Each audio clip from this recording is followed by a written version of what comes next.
Hello বন্ধুরা, আসসালামু আলাইকুম।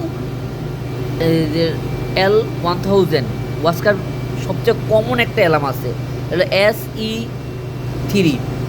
এই বিব্রিডে আজকে সকাল থেকে SE3 এই অ্যালার্ম আইছে। সো এই অ্যালার্ম আমি অনেকক্ষণ, মনে হয় প্রায় 1-1.5 ঘন্টার উপরে বিএফডির ম্যানুয়াল পড়তে পড়তে পিএইচডি করে ফেলছি। যাই হোক, পিএইচডির পরে সফলতা পাইছি।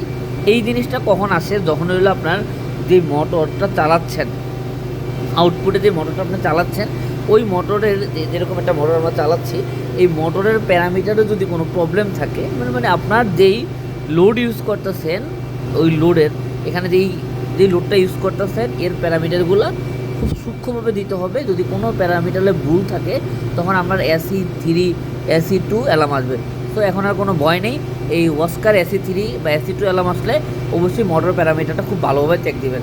মোটর প্যারামিটারগুলো সব ঠিক থাকলে ইনশাল্লাহ এই ধরনের অ্যালার্ম চলে যাবে। আসসালামু আলাইকুম, ভালো থাকবেন।